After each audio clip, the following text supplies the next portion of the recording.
in. I'm Lainey. And I'm Laura Beth. And we are Steel Magnolias. Two sisters who love family, traditions, and all things Southern. We've got plenty of room at our table, so pull up a chair. Hey, Lainey. Hi, Laura Beth. Here we are.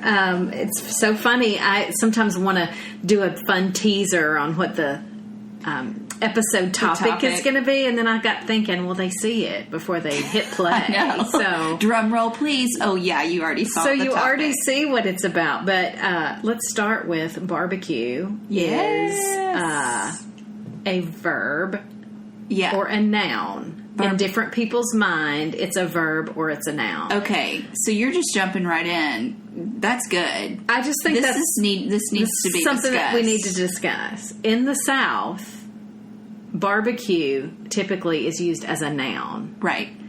That is cooked, smoked. That is the pork or meat or beef. Yeah, typically that is the entree you're serving up at your home or in your backyard. So if you are from elsewhere where barbecue means grilling. Yeah. Don't say barbecue in that way. If you want us to, like, somebody might say, come over, we're gonna barbecue. Right. And I get there and there's hot dogs going on. Where's I'm the like, pork I'm sorry. That's shredded. That's got some nice sauce next to it. Exactly. Yeah. So if you get confused, if you're new to the area, if you're listening elsewhere, what we're talking about today is actually the noun of the meat. The pig or the beef, brisket, yes. That's right. Yeah, if we're not going to have barbecue food there, then we will invite you over for a cookout. A cookout, that's right. Or to grill out. That's right. Yeah. And then you can put anything on the Good. on the grill. So now everyone knows for sure the barbecue that we're talking about. That's right. And I do have to chuckle because I got the new August-September Garden and Gun magazine. And what is the title, Laura Beth? Yeah, Barbecue Nation. That looks good, too. And does that not look so good? Dry rubbed ribs with some sauce being poured on. Active, like it's pouring on. Yeah, literally. Right. So, but the reason I got tickled when I got it was we have our schedule of what we're going to talk about planned out. Oh, yeah, we know through mid-October already what we're talking about. Our different subjects. And we might tweak something or whatever, but for the most part, we know what we're going to be talking about. And this happens often, does it not? Yes. Where we get a magazine. Yeah. Southern Living came out just this week with their top 50 barbecue joints. So there you go.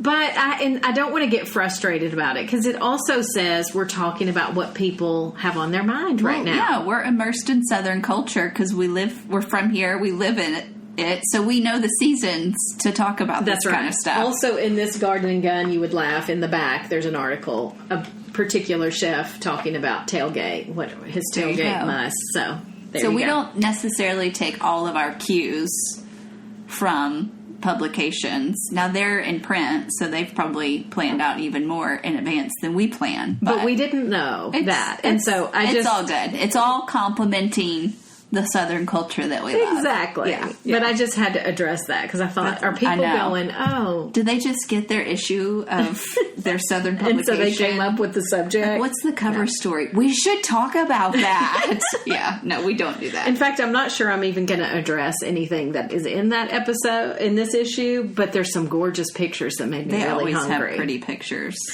So anyhow, well, there's just something beautiful to me about eating food that's cooked outside.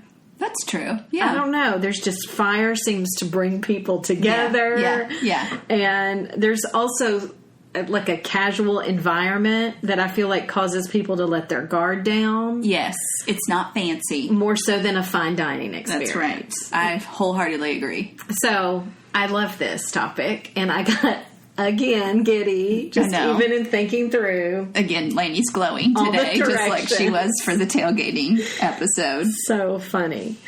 So I guess you start with talking about the fire. Yeah, you got to start don't even bring out meat yet. Right? So that's one thing that is shocking once you start kind of diving into this subject matter. If somebody just thinks like, oh, whatever equipment, whatever cut. No. Yeah. There's so much that goes into each step. Yeah. So with the fire, oftentimes this is actual wood fire. Right. Charcoal coming from, not like purchased charcoal that's, I think, like carbon-ish. Like, right. Yeah. I'm not a scientist, clearly. Yeah. But a lot of these, especially pit masters, they call them, that are really, they know their stuff and what they like and what they don't like. They want specific wood. Yeah. You'll hear hickory, oak, pecan, mesquite, cherry. I mean, there's different apple, all different kinds of wood. Yeah. And that is going to take the flavor in a certain direction. And there's one guy that's pretty popular in the South. He's from the Charleston area. Yeah. Not exactly Charleston, but named Rodney Scott. Yeah. He's actually recently opened a second location in Birmingham, which I'm really want us to get down to. there. Yeah.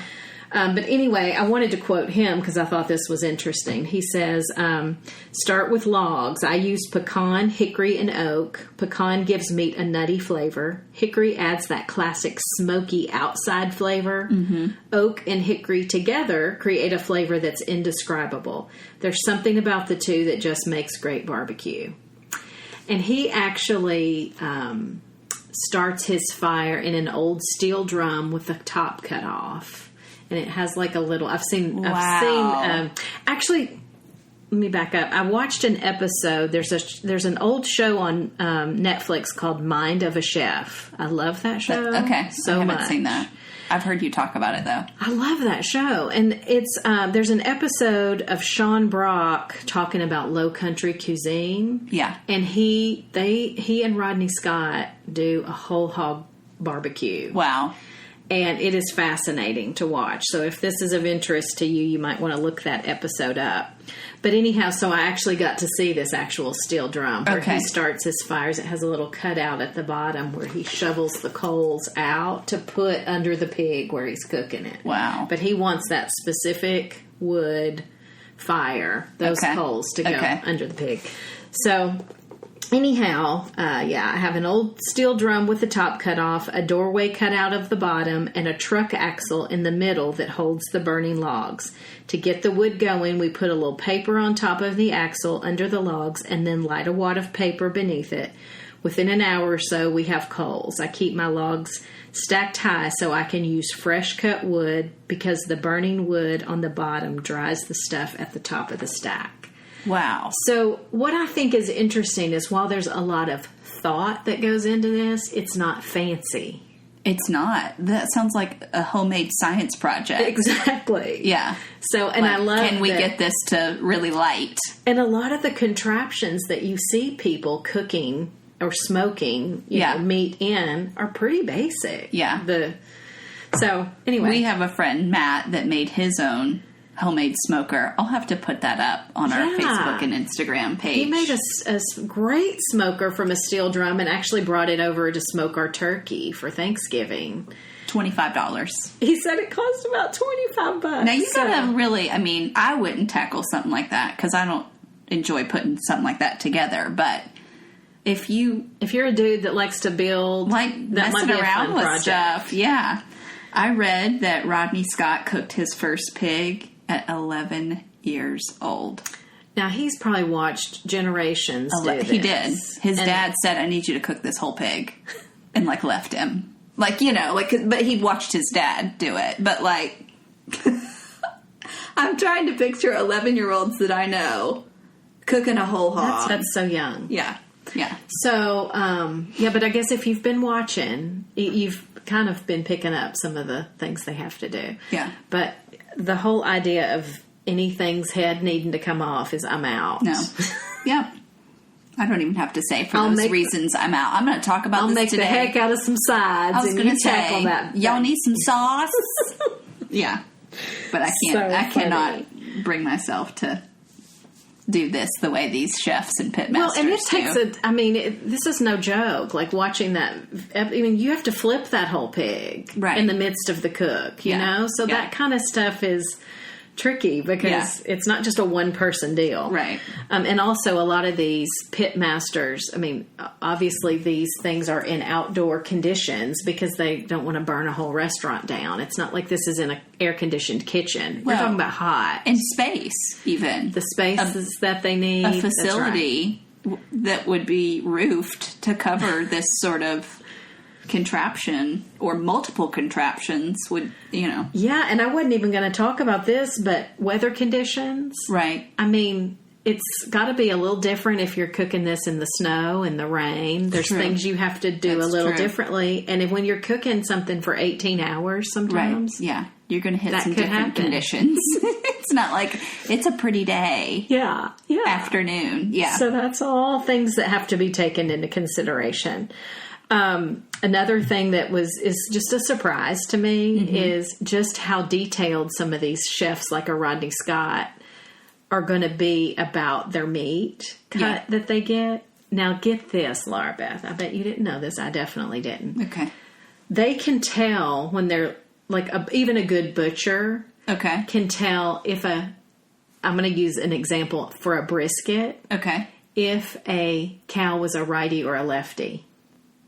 What? Because apparently they're also mostly right-handed versus right-sided versus left. I didn't know that. And what side they push up on from laying down is going to be more pectoral or more lean. Oh, okay. But I think that the chefs actually want they want more the fat. the left. They want the left. They want the like non-dominant. Yeah, isn't that crazy? Like, who would have ever? I've never gone into meat that strongly. Yeah. And sometimes they care also, well, not sometimes, they always care if it's a chef, about what that animal ate. Sure. So on this same episode of Mind of a Chef, Sean Brock was talking to this woman who raises pigs that are called Ossabaw pigs. Okay. And they're fed a very high protein diet, and that makes the fat really sweet. Oh. So he said he was comparing it to fat cotton candy. Is what he called it. He's like, it's like cotton candy, and when you cook it, it's that sweet. Well, the fat part, yeah. So it's not going to be all fat, right? But he's just saying that brings in so much sweetness. So these are the kinds of things, like they're literally thinking about the wood, yeah, the meat cut, yeah, the rub, yeah, the sauce. You know, like each piece plays a role in the flavor. So, wow, isn't that wild? Wow. So, should we talk about different cuts? Yeah. Yeah. Well, let's start with the whole hog. Like, okay. Never tackled it myself. No, don't plan to, but it's definitely popular and so wonderfully tasty. So this flourished in the South because slaves were cooking whole animals on plantations to feed really large groups of people. Okay. So that's no surprise as to why it's so popular down south. Yeah. Now we just described. That might be why so many of the best pitmasters are African American too, because they've learned the best technique. Exactly. So, just like the whole hog implies, a pitmaster cooks an entire hog whole. That's right. And now I will say, just for a listener, it's already got the organs out. Like all the organs are out of this animal. It's the meat, the bone is all still there. Right. Yeah. But so this is that's good. Thank you for distinguishing that. Yeah, it's not like that part's gone to the sausage factory. Well said. So it's three sources. It's the shoulder, the neck, and the belly. That's considered a whole hog. Yeah. And to evenly cook all of those areas, you do have to be a pit master, as that title implies. Yeah, and it's a period of 12 to even 24 hours.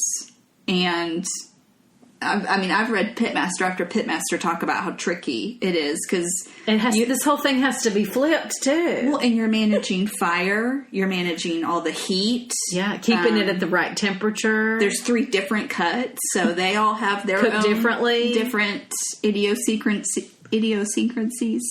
To serve, the pork is pulled from various parts of the pig and it's dressed in a, usually like a simple vinegar-based sauce. Yeah. And it's so funny. Have you ever seen that? They just mop it on with a Now, Rodney Scott, who we've mentioned on so far, he puts his sauce on the hog before it leaves the fire.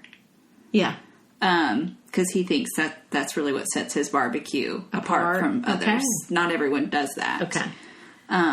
But, yeah, apparently whole hog restaurants are only in the South. There is one whole hog restaurant outside of the South. Really? Yeah. That's what I read. Okay. And it's a place up in New York. Okay. And so, Ho's Arrogant Swine in New York. That's hilarious, the name. It's the only whole hog restaurant outside of the South. And it's because of the financial cost of having a giant pit in the middle of a city. Yeah. Nobody can afford that. That makes perfect sense. So if you've got land, you could entertain the idea of having a whole hog restaurant, but you can't do that in some of these metropolitan areas. This thing of cooking like this, there is danger involved. I mean, as I have a big burn on my arm right now from a 400-degree pan. So flipping pigs, and I mean, this is no joke. All that it entails. So that's whole hog, shoulder, neck, and the belly all together. Pulled. They pull the bone out after it's. I mean, when you cook low and slow like that, that's the key. That's the key, and so it just falls off the bone. I mean, they literally just pull them out, pull the ribs out like it's all just in there, and they just pull it out, and so wild. So that's whole hog. Then you got pulled pork, which you would see on lots of different barbecue menus, and that's mostly going to be a shoulder cut. Yeah. That's the most common, for sure. I love that. I do, too. I love it so much. So that's going to be the entire front leg and the shoulder of a hog. And your grocery store is usually going to have it divided into two cuts. It would be labeled as a Boston butt. Which is a weird thing when you hear Boston butt, that it's a shoulder, but that's what it is. Or Boston roast. Yeah. It might be called Boston roast. And then the other cut would be labeled as a picnic roast, probably. Oh, okay. But thank you for mentioning that, because up until this episode, I thought a Boston butt was a butt. Like from the rump? Yes. So contrary to what the name implies, the butt, a Boston butt, is from the upper part of the front shoulder, not the rear. So anyway, I just wanted to...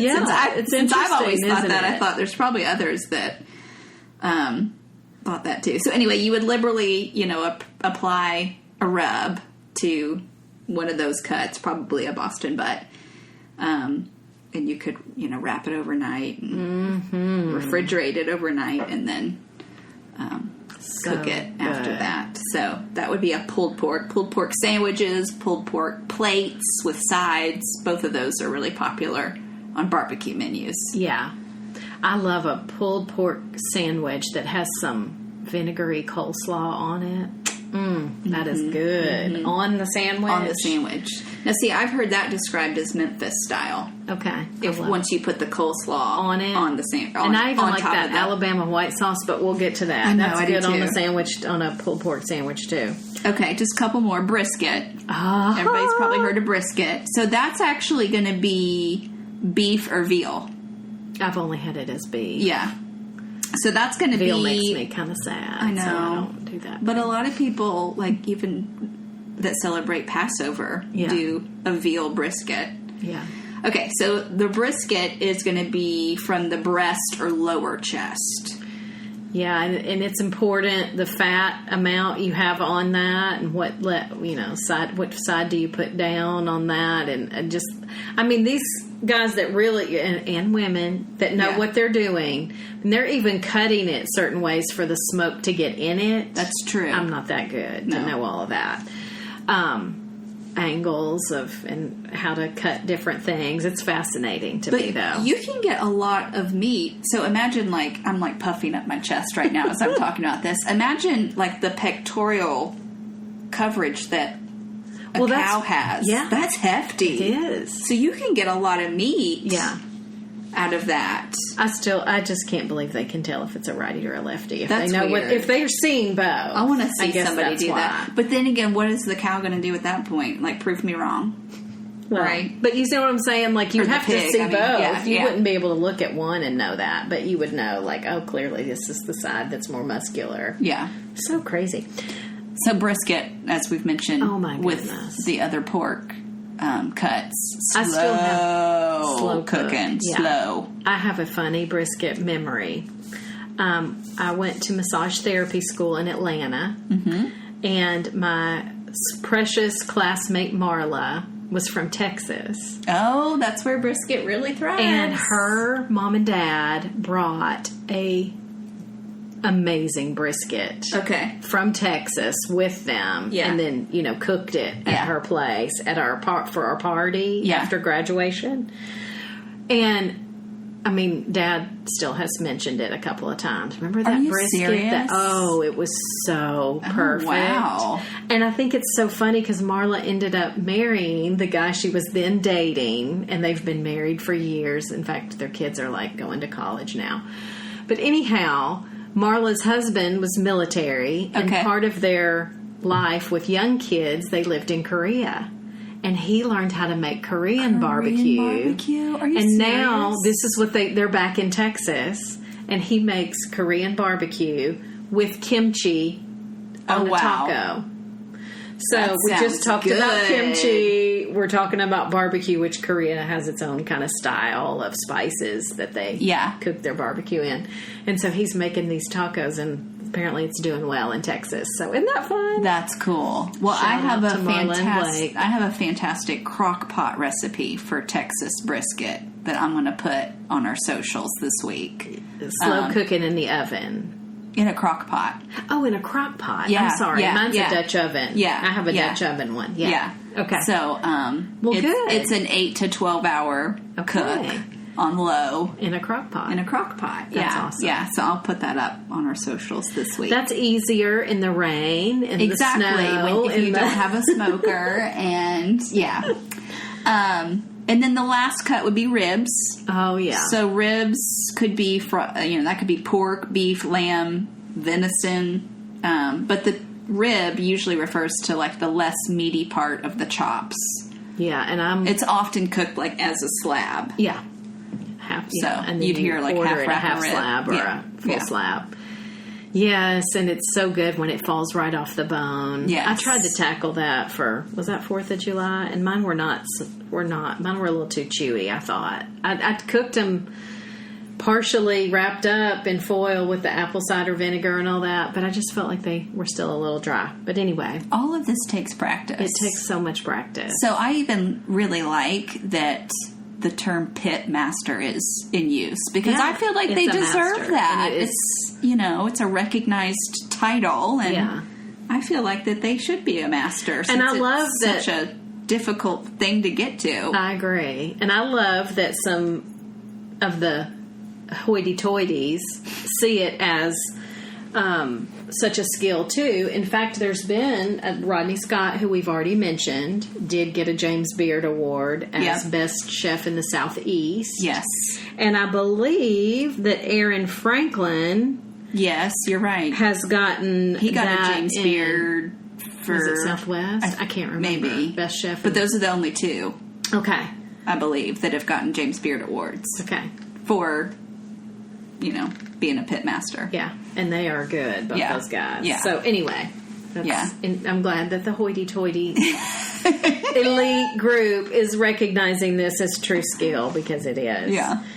So oftentimes, let's say you've got your cut of meat that you know you like or that you're going to want to prepare. Oftentimes what people will do is do like a rub, right? Yeah. That would be applied well in advance of before you cooking it. That's right. Didn't you have a good... I have one that I've used that's just an all-purpose rub. What do you put in that? So that is 1/4 of a cup plus 2 tablespoons of chili powder.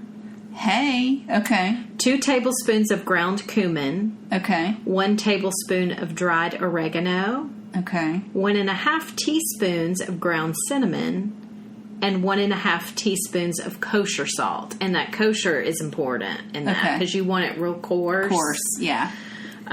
So that's makes a half cup. So obviously if you're doing something where you need more than a half cup of the rub, you're going to have to double it or whatever. But I think you apply it pretty liberally, right? Very liberally. Yeah. And there's also some great rubs out there, like on the shelf in the spice section. Already done up for you. Already done. Yeah. Weber and some different ones have rubs already done. Yeah, That's your, so your speed. You know you want like a real hickory, smoky kind of, you could find something like that. Yeah. And then even, I know lots of stores now, we have a store called the Savory Spice Shop in Franklin. Yeah. And they have some great rubs. I mean, I can even smell them sometime and think, like, oh, this would be so good on pork chop or whatever. Like, you can use your nose to help you know what you would want to do. Yeah. You know? Yeah, that's good. Or they can help you in a store. Right. But anyway, there's some great already done rubs But you'd want to use something. All-purpose rub. Yeah. Rather than just leaving it on its own. Yeah. Unflavored. Yeah. Putting a rub on your meat before you put it in this low and slow cooking. Mm-hmm. And then, sauces are typically later. Like, that's going to be served with it. Some people put sauce on things as they're cooking it. In fact, we can talk about different areas of the country, of the South. Different states. And what different people do. But I would say most places probably put the sauces more on the side. Yeah. Or a lot of barbecue joints have like 3 choices on the table. Right. We've got Martin's here it's like the border of the Spring Hill area. Yeah. And they have so many locations. Good sauces. Yeah. I know. In fact, that brings me to the point. There's a few places that are now franchising. Yeah. Kind of they had one location and now they're getting several. Yeah. Martin's being one of them. Yeah. Pat Martin was one of the pitmasters I had read about, talking about how tricky whole hog cooking really is. And Jim and Nick's we have here in Franklin as well, and it's a chain that I think is good. I do too. I like it a lot. Should we go states or cities? Sure. What do you got over there? Well, I'm Tennessean, so I'm going to mention Memphis first. Yeah. Memphis is big on pork, whether it's in rib or pulled form. They usually dry rub that includes garlic, paprika, and other spices. And the meat is cooked in a big pit. So often they use like more of a tomato-based sauce to go with that. There's lots of places you can go in Memphis to have some wonderful barbecue. Do you have any favorites? Well, one of the originals is Rendezvous. Yep. That's downtown. It's the action. I don't know that it's the on the hip list of the now places. Yeah. But it's one of the old places. Yeah. And Charlie, what's his last name? I can't think of his name. From Rendezvous is definitely considered a big dude in the barbecue world. Central Barbecue always gets mentioned on lists in Memphis, and I actually like that place Germantown Commissary. Yeah. It's on. Is it on the list? I've seen it on list, and Oh, I love that place. Yeah, the commissary in Germantown. So that's actually closer. Charlie Burgos. I couldn't think of his name. That's closer for us because that's on the Nashville side of Memphis. So yeah. And then A&R Barbecue is another one I've heard as a good one in Memphis. But there's so many. I know. But yeah, that's a start. So I start with Memphis. Do you have anything you want to add with that? No, I mean, I said that I've heard it mentioned that if you throw slaw on it, that it's considered Memphis style. I don't know. I think, I've read that from Memphis, the further east you travel, the more likely you are to find some whole hog. And I'm talking about Tennessee, so that would be coming towards Nashville. Yep, and headed over to the coast. Yeah. Well, they have a huge barbecue festival, too. Yeah. They've got one of the biggest ones, and so it's a good place if you want to dive in to experience a lot of barbecue. That'd be a good thing to go to. That would be a good concentrated area, because it has been named one of the greatest barbecue cities in America. Yeah. So if you love barbecue, you definitely need to be in Memphis. Yeah, you need to hit that city. And besides, there's great music to be had as well. That's true. In Alabama, you're going to find a very tasty mayo-based barbecue sauce. Yeah. Which I love. It is called Alabama sauce. And vinegar. It's like mayo and vinegar. Yeah. Yeah, I love it. Everybody needs to try that. Alabama white sauce. Alabama white sauce, exactly. So good. It's often put on a pulled pork sandwich. Yes. And I think they eat that white sauce with chicken a lot. Okay. Like barbecue chicken. That would be good. I've never had that. Barbecue chicken, yeah. Yeah, I mean, Alabama barbecue can be like a hodgepodge, but that white sauce definitely needs to be tried on everybody. Oh, yeah, I did see. Okay, barbecue chicken. I had that down in my notes. I just had it at the bottom. Yeah, they're kind of known for that, which I love good barbecue chicken. Anyway, I love smoky flavor. I know you do. So it can be... And spice. You love smoky and spice. So it's like, yeah, got my name all over it. But I do want to get down to try Rodney Scott's down there in Birmingham. That's in Birmingham, yes. They've got lots of good barbecue joints. Big Bob Gibson in Decatur is a popular spot. The Brick Pit in Mobile. I mean, there's lots of directions, but... Yeah. I love these names. Yeah, don't you love it? We forgot to mention the group that we ran into this week when we were on the Memphis barbecue. They call themselves Rub Me Tender. Love it so much. So they from Elvis's song. They compete in different competitions, but they're from and they Memphis. all met in medical school in Memphis. So that was perfect, funny. right? There's some funny names of restaurants there and really competing are. barbecue groups out there. Rub Me Tender. Okay, what else? Well, I mean, we've kind of already mentioned Texas, but let's jump into Texas. Yes. First of all, Texas is massive, right. So we have to almost divide it between East Texas and Central Texas because it's different. Or even South and Central. Like you could you could really give it 4 different styles in one state. Okay. So I don't know where to start. East Texas, they do a lot of both beef and pork. In East Texas, barbecue is typically chopped instead of sliced. So that's one thing that makes them different. And it's served between 2 buns instead of, you know how a lot of times you'll just see like one. Like an open face? Yeah. Yeah. So that's kind of how they do things. And I had read they love their hickory flavor in East Texas. Okay, that makes sense. And that they like slathering on a tomato-based sauce in East Texas. So that's what I had read. There you go. But yeah, they chop that brisket instead of, you know, how I've usually seen it sliced. Oh, for sure. So, yeah, and I love every that photograph. nice like bark on the top. It just, it's so good. Central Texas, I was reading, it's highly influenced by Czech and German immigrants. Yes.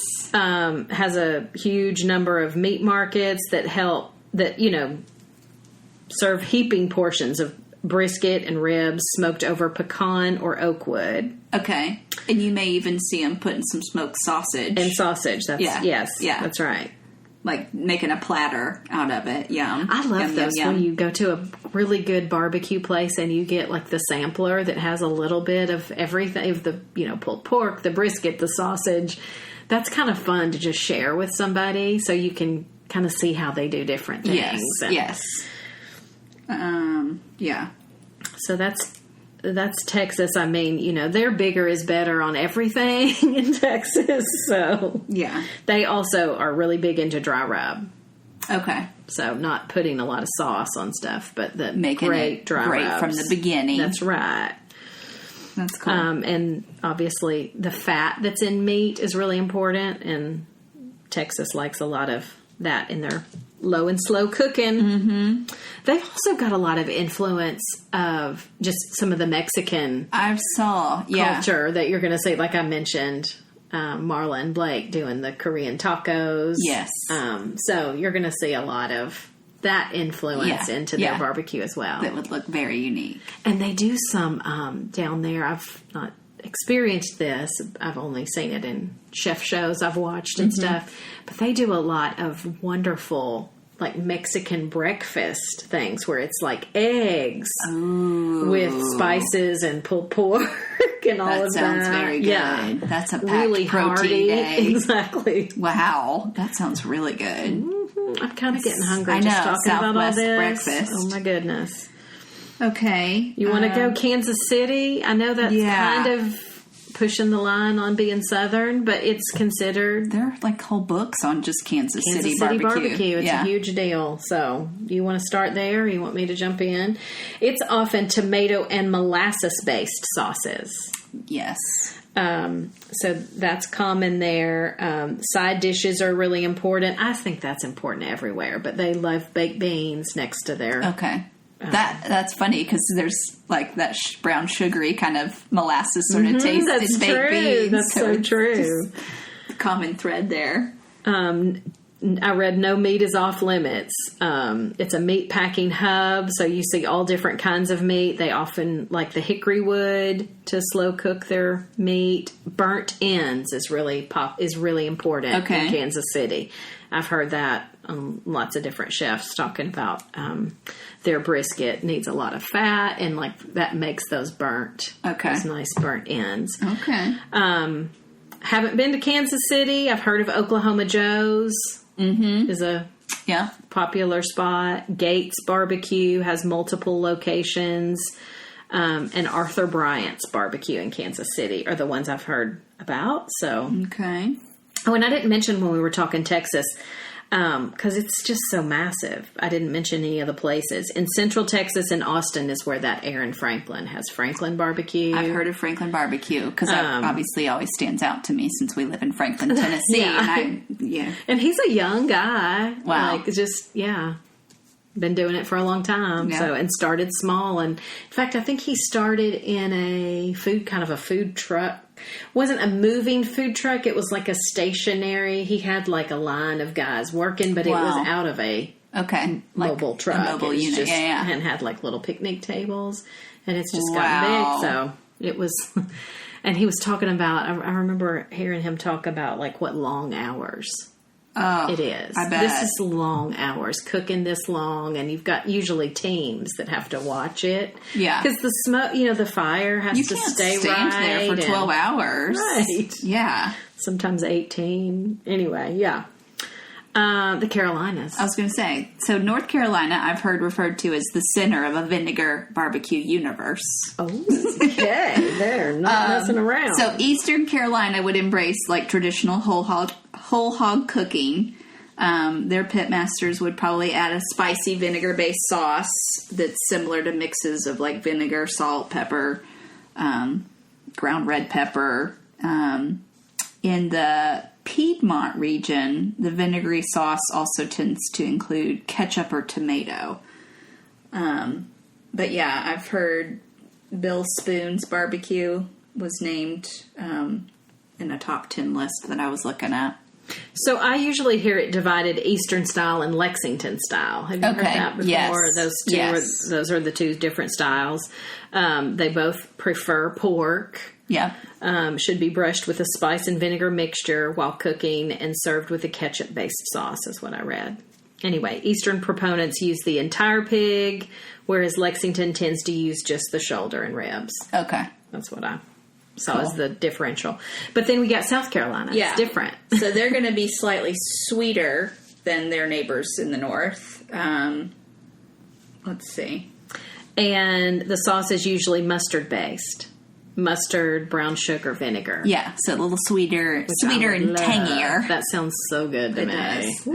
That sounds very good. And again, that's where we said Rodney Scott got his start. So he was actually named the number one place on and he's in Livings. Hemingway.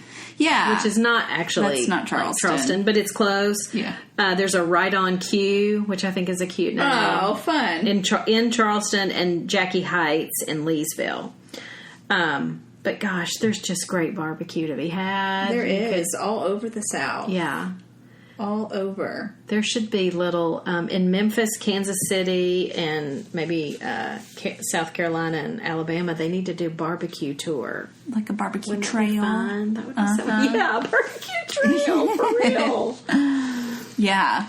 And then, I mean, we didn't really, and we don't have to get into, but sides are important too. They are. With these flavors. Yeah. Because sometimes you want to bring in, through either your sides, like the baked beans. What's your top 3 that you like putting? Of sides? Yeah.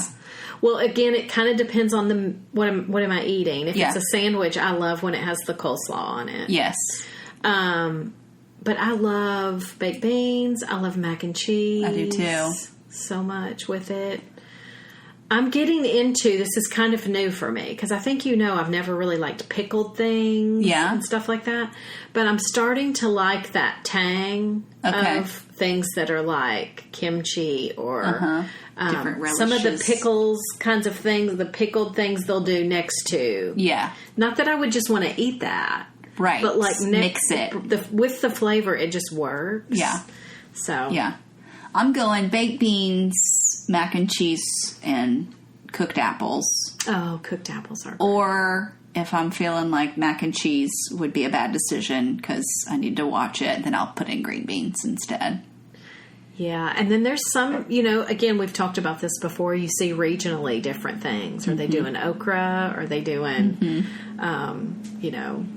squash casserole? Yeah. Like there's different choices depending on where you are. But woo, yeah, I'm getting hungry just talking about it, girl. We should have given our caveat at the beginning of this one like we did on the other one. Forget it. You're going to get hungry. We're going to get y'all hungry. Well, hope you guys had fun with a little walk down barbecue lane. That's right. And maybe you learned something. We certainly did, even just preparing for today. So get out there and get you some barbecue. And, there's some great barbecue food trucks around. Absolutely. So. Yeah. So, hope y'all enjoyed it and continue to leave us your feedback. Give us a message on Facebook and Instagram. Let us know what you're liking and give us some more show ideas. We've had some really great we have things come up that people are wanting to hear about. So, we are building out content and putting it all in place. And we appreciate when you tell your friends about us. Yes. Be that via social media or however you want to do that. Just sending them a link and a text if you think they would like our